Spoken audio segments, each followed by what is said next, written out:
I'm Jonathan Knight, and this is the Eagle Sports Insiders.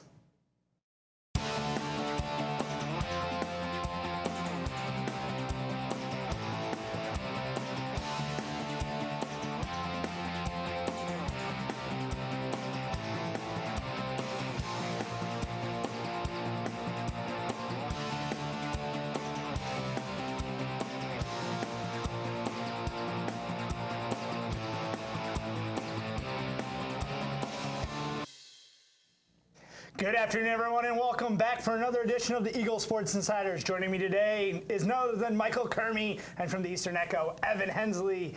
The Eagles picked up a 74-57 victory over the Red Hawks of Miami, making it their first victory in Oxford since the 96-97 season. And our very own Eagle Sports Insiders, Evan Hensley, was in Oxford for the game. Evan, help us out and break down the game real quick, and what helped the Eagles bring home a win. Such a just great defensive game by Eastern Michigan. You know, this game should have been they should have blown them out even more. Sorry. That's all right. Was the offense, the defense, was an all-around purpose of the entire team there that did it? Was it the coaching? What brought it home? They turned a lot of defense into offense, but the way they missed a lot of shots when they did, they had 14 steals and 11 blocks. That's huge. James Thompson had the monster game, one of the greatest games Coach Murphy's ever said he's ever been around. 26 and 20. 26 points, 20 rebounds. And Tim Bond was actually really good in this game. 10 points, 3 rebounds, 7 assists, 6 steals, and 2 blocks. He was a monster at that game. Overall player. All right, well, Tuesday night, the Eagles faced off against the Golden Flashes of Kent State. The Eagles struggled with fouls and came out with a tough loss, 64-70. Michael, Evan, thoughts on the game? It was a rough one, and we were all there to witness a tough loss at home. So, in this game, I think the biggest problem was the second half, really. I mean, you looked at it, and James Thompson, who was probably, arguably the top player in the game, who had 14 points and 14 rebounds, but, I mean, 12 of his 14 points were in the 10 half. Or were in the first half. I mean, he went cold in the second half. But then, of course, you had a guy like Willie Mangum, who 22 points, 5 rebounds, assists, a steal, 5 of 9 from the three-point line, and he was really what was keeping us in the game. Jimmy Hollow went 24 points, 3 steals on that, and he was the guy that led the Golden Flash to a big win over the Eagles at the Convo on Tuesday. This was a win that this was a loss the Eagles could not take. Yes. And they ended up taking it. If we take a look at the division standings right now here, Eastern still is tied with Northern Illinois going into this weekend's matchup against them. We'll get that into just a minute. They're a game behind Ball State, and they still face Ball State in less than a week and a half here at home. Taking a look at that, what do the Eagles got to do to stay within a game in hand, basically, to try to keep the West Division? Ray Lee has to get back to his old ways. Yep. Him and Ty Toney against Kent State were combined 2 for 15 from the floor. That's unacceptable from, I believe, the 2 best guards on that team. He's got to step it up. And you look at Ray Lee in the last game, or even look at what he did against Miami. So he had 9 points. He was 1 of 5 shooting, and 7 of his points came from the charity strike. Yeah. That's huge. You need a guy to make the points wherever he can get them, but you need him to make the real baskets that actually count, like the 2-pointers, the 3-pointers, not being forced to drive in, get the fouls, and go to the line. That's what he's best at. You're right, but we need more out of him, because otherwise your only perimeter guys are Willie Mangum and maybe Ty Toney on a good night. You wouldn't say so? I think Ty Toney's strictly a drive to the basket guy. Okay. But Ray Lee's got to be that guy to hit those jumpers on the outside, because Tim Bond can hit the occasional jumper, but nobody else on that team's going to make it.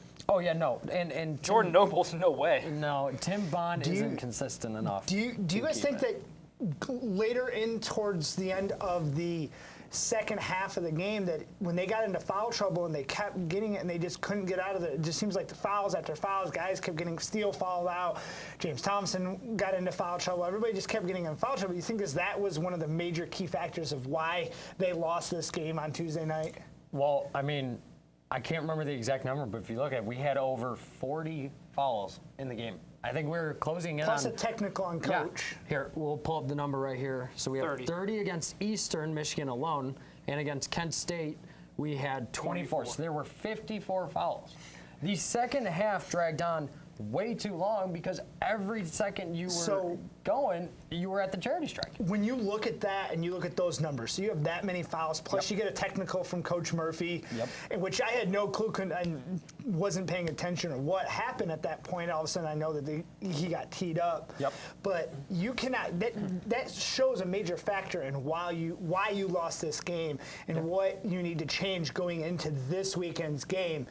On Saturday night, the Eagles will head to DeKalb, Illinois to face off against the Huskies of Northern Illinois. Saturday, February 4th, 4:30 p.m. It should be a good game. And make sure you guys remember that's a Central Time for them out there. So it's 4:30 Eastern, 3:30 Central Time.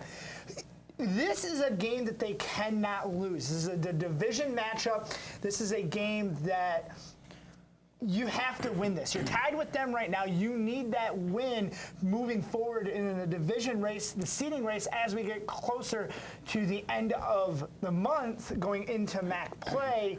And then we go on to Toledo a week from this past Tuesday. So Tuesday night, we're going down south to Toledo. Focusing on Northern Illinois, what do we have to do to beat the Huskies?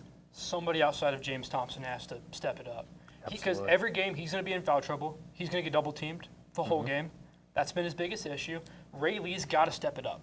I know he was injured early in the year, but he's got to play better. And my thing is, Willie Mangum has been coming off some great games. He truly has. I mean, he is playing some phenomenal ball. Like we said, 22 points against Kent State.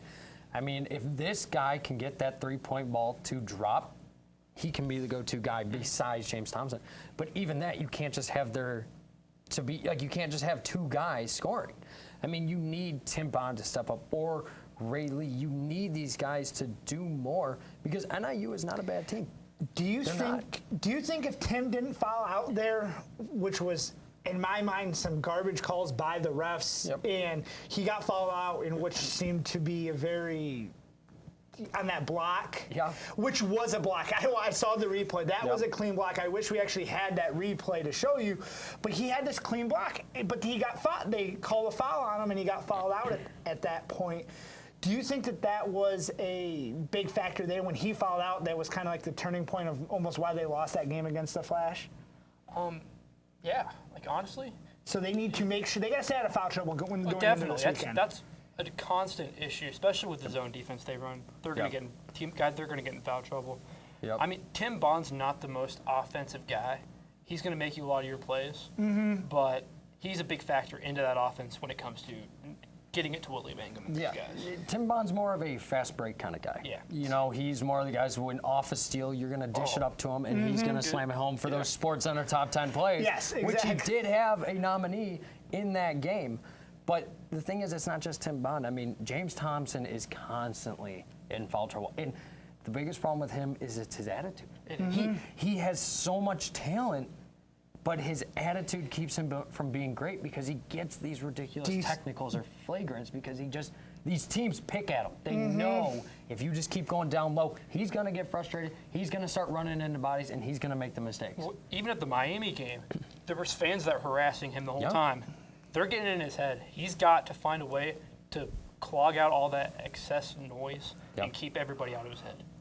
All right, Tuesday night, the Eagles head south on US 23 for a battle against the Rockets of Toledo. This is another road game the Eagles need to win in the division. What do we have to do coming out of a hopeful win coming home from Northern Illinois? We regroup on Sunday, Monday. We'll head south probably early on Tuesday, probably Tuesday morning. They'll probably head down there since it's a quick road trip down there. Real quick, guys, give me thoughts on this game. What do we have to do to beat the Rockets. This is a tough game, and we all know going down to play in Toledo, that's a loud place. Yep. The fans pack the arena down there. You know, and we do say it's a tougher game because it is a different environment there. I mean, but I truly think it will be one of the easier games because as of right now, Toledo is 11-11. Yep. They are not one of the top teams in the divisions. They don't necessarily have that go-to guy, that star shooter. I mean, I think it's going to be a battle. I think this will actually be a testy game for Eastern because of the fact that neither team really has that star guy that you know if you just get them that ball, they're going to go off. Yep. Both teams are going to be going at one another. I think, like we just discussed, fouls are going to be a huge thing that Eastern has to look out for. You have to keep James Thompson from fouling. You have to. If he continues to foul, it's pretty their simple. game's over. Because if he is out of the game, they don't have that driving force on the No. inside. They don't have a big enough body on the inside. So, I don't Evan? know. We'll see. Evan, quick thoughts on this one? They got to get off to a fast start. Yep. They get off to really slow starts, which always has them playing from behind in the first half. They usually get back in the lead, but they need to find a way to take the lead early and keep it. Yep. Do you see them coming? Do you see them coming out with wins in both games? Do they lose either one? I don't think there's any excuse for them to lose either game. I think they're better than both of those teams, and they have to play like it. Yep. And they do. The records may not show that they're better than Northern Illinois, but I think their overall gameplay, if you truly do watch, that is what sets them apart. So we'll see. It should be 2 wins, but who knows? All right, folks, we're going to take a quick break. When we come back here on Eagle Sports Insiders, we're talking Super Bowl 51. It's a big weekend. We'll be back here in just a minute.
It's Super Bowl weekend where millions tune in for the game and the commercials, boys. I tell you, I don't know about you, but I'm ready to feed my face and watch a bunch of dumb commercials. But let's get into it. Patriots, Falcons, it's Matty Ice versus the GOAT.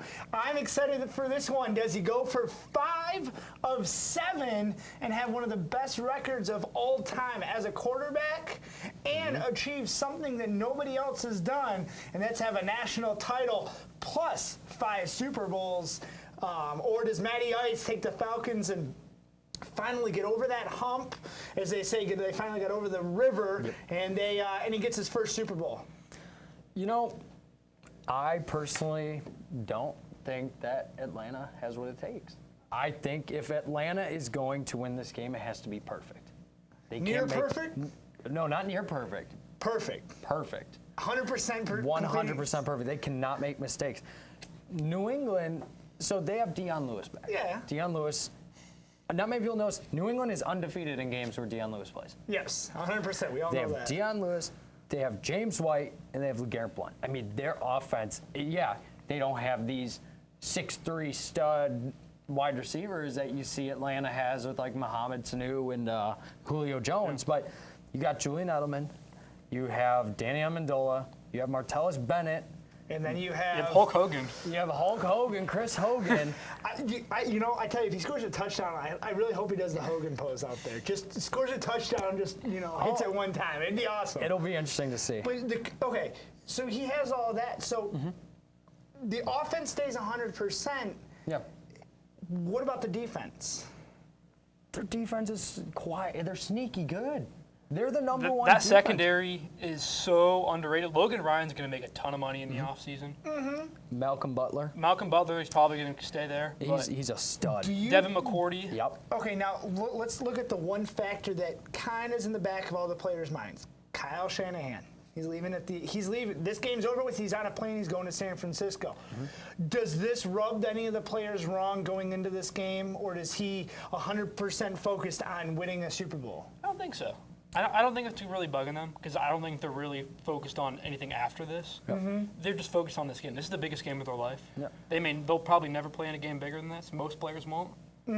But yeah, it's the biggest game of their life. Do you think now that you look at, we talked about this last week when we did our show. You have Sanu. He was with the Bengals last year. He came to a new team. He added the depth in wide receivers for Atlanta, and you give them this. This is something the city of Atlanta needs, Yep. and they Yes. needed this year going into this closing of the Georgia Dome, rebuilding of a new stadium, and all of that. Who deserves this more, though, city-wise? See, Foxborough, Boston. You give them a fifth Super Bowl after playing in. if you're gonna discuss who deserves it more, you'd have to go Atlanta because Boston is a city known for winning. Yeah. I mean, you've got the Boston Bruins, you have the Boston Red Sox, you have New Celtics. England, you have the Celtics. I mean, when's City of champions. when's the last time Atlanta's won Won anything? in anything? The Braves are the only team that's ever won a championship there. I'm pretty sure. I mean, in Atlanta, this is the best team Atlanta could have ever put together. They truly, and I think just like the Patriots, they're sneaky good on defense. They've got the sack leader with Vic Beasley. They have good cornerbacks. They truly do. Not many people realize it, but they do. Their top cornerback has been injured all season, and look at what they are still doing. You've got your wide receivers. I mean, you have Sanu, you have Julio Jones, and then you've got the double-headed monster at running back with Tevin Coleman and Devontae Freeman. I mean, those two, they complement each other like no other. It's unreal. Your thoughts on this game? I mean, I think when it comes to the Falcons' offense, nobody's talking about Taylor Gabriel. The dude's a Tyreek Hill kind of impact. I think he'll lead the team in receiving yards. I wouldn't be surprised. Out of the slot? Out of the slot. Yep. Because you look at this New England defense, you have McCourty, Butler, Ryan, a couple other young guys in the secondary, which I like. Dante Hightower's still there. Not a lot of people talk about him. They don't have a pass rush. No. Okay, Falcons win it. Who's the MVP?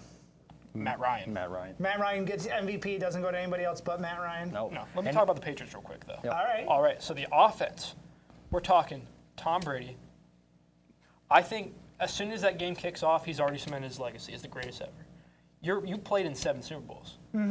Most players aren't going to play in any.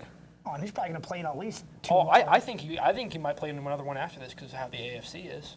Wow, the AFC's kind of coming. I think They're getting stronger. We'll talk Hey, about my that on boys, the another Broncos show. are in there. Yeah, come on. Oh, Give come them on. a chance. But all right, go ahead and Evan finish. But yeah, I brought out 2 X factors, and they're both on each team's defenses. I think Devin McCourty, because there's rumors that he's going to be the guy covering Julio Jones. He hasn't played corner since 2009, so it's going to be really interesting. I knew at least they were going to have Logan Ryan covering him with Devin McCourty over top. And then on the Falcons defense, Deion Jones. Nobody's talking about this guy. No. He's my favorite player on their defense. Guy of LSU, nobody really liked. He was a third-round pick. He's a rookie. He's playing out of his mind, and he's probably going to be the guy covering Martellus Bennett. All right. Well, let's do this real quick. Let's go ahead and let's reveal everybody's picks.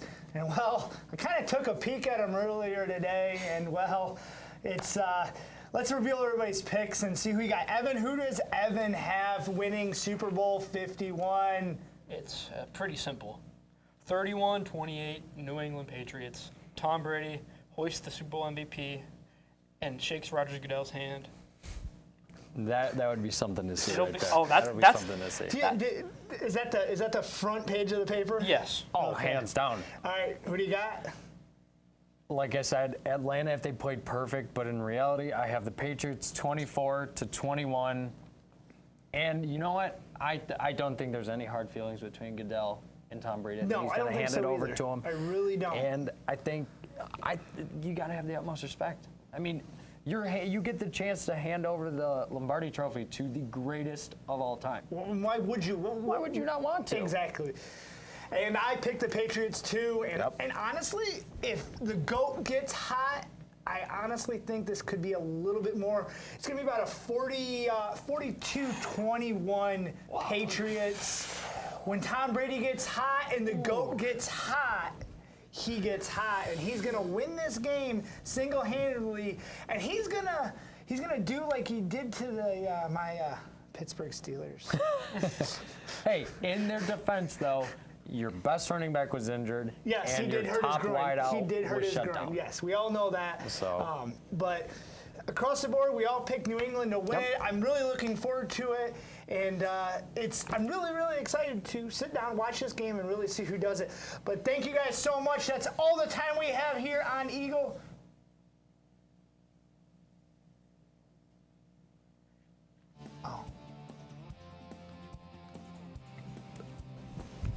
We're doing more Super Bowl talk. Well, I guess we're talking more Super Bowl. I can talk more.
All right, welcome back. And you know, in TV, we all have a little bit of oopsie doopsies, but welcome back. We're going to continue our Super Bowl 51 discussions, and that's why we're here in show business. We got to love it, and it's all the fun and everything that we do in this. Yep. Continue our talk on this. We all gave our picks. We're breaking it down just a little bit more and based on the factors of why we think that the Patriots will win this game. And actually, let me ask you guys this. Going into this game and we're looking at this, what do you have to do to stop Tom Brady from winning his 5th Super Bowl? What do you have to do to stop him? You know, to stop him is almost an impossible question. I mean, Is it though? But is it? Can you? if you truly look at it throughout the season, there were only 2 teams to ever actually stop him. I'm not saying they necessarily won, but they stopped Tom Brady. So one of them is actually my team, the Broncos. They Yes. held him to 180 passing yards in their game. Now, you can't necessarily equate that to the Falcons because Denver's got the best pass secondary in the NFL. The Falcons necessarily don't. But if you can keep enough pressure with Vic Beasley on Tom Brady, that may be enough to throw off his groove a little bit and give your cornerbacks time to get back on the coverage of those slippery little inside slot guys that make it so darn difficult to defend. It's Vic Beasley has to have the game of his life. Yes, he does. Yep. And Babineau at defensive lineman position, he's got to take up 2 guys so Vic Beasley can get to Tom Brady. That's just straight up it. Like, Vic Beasley has to be the best player in this game. If Matt Ryan's not the MVP, Vic Beasley will get the MVP with 3 sacks. And he or has more. to. Yeah, It's he the only has way to. they win. All right. And we all know that they talk about these all week long and whatnot, prop bets, who gets this, who does what. Who gets the ball first, and does that play a factor into this game? I think if Atlanta gets the ball first, I think that could be the factor that allows them to win. Okay. In the weirdest way possible, because their strong suit is their offense. Which means I don't necessarily think, even if they were to win the toss, I don't think they'd want their defense out on that field. They know that Julio Jones is going to be covered one-on-one. There's no one in this league that can cover him one-on-one. They can't. So if they do, I think you stick to Julio and you keep pounding it down the throat of the New England defense. I think it was Julio that said it, and I think Sanu said the same comment too on Media Day. He said, just throw me the ball, put it up there, I will go up and get it. Oh, yeah, because they're big-bodied guys. They can do that. Is this, if you're the Falcons, you're down a possession and a half. Before the ball game even starts, hypothetically, let me reverse that. Would you rather have the ball in the first, at the beginning of the game, or at the second coming out at halftime, down maybe a touchdown, down a possession and a half? The Patriots are usually the team that like to end the And first that's how half on a Belichick touchdown and then plays. get the ball back. But I think what they would do is similar to what they did against the Steelers. Well, they will take the ball in the first half and just go down and score. Kind of take that momentum their way. And And vice versa. That's what I think Atlanta would love to do because both teams' strong suit is their offense. I mean, they have the 2 top MVP candidates of the year. Yes. yeah, but honestly, I could see, even with Atlanta winning, if they do pull off this miraculous win, I could see Vic Beasley pulling off the Super Bowl MVP with the pressure. Say he doesn't even get the sacks. Just with the pressure that he can put on Tom Brady and the mistakes that he can force, I think that could come into play. I truly do. Does the factor of the way Tom is with the refs, does that play any factor on? And we all know about that and how that is. Oh, yeah. Does that play any factors going into this game and how he's very adamant about not wanting to get hit, kind of like how Cam Newton was earlier in the season? I think he's the best quarterback in the NFL when it comes to taking hits. I know that's a weird way of thinking of He's it. the smartest. He hasn't had a serious injury since 2008. Jimmy Garoppolo in his second game starting had an injury.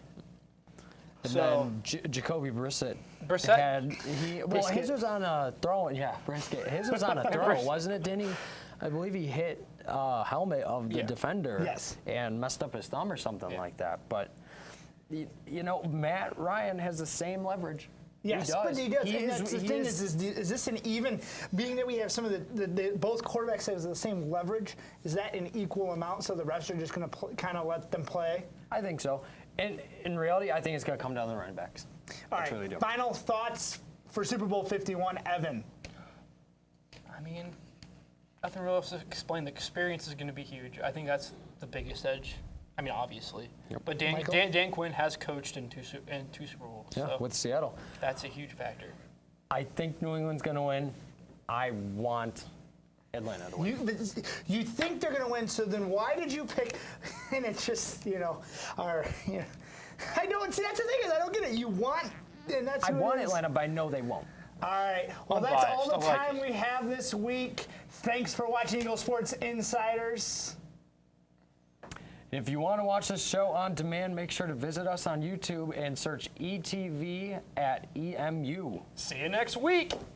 That's all, folks.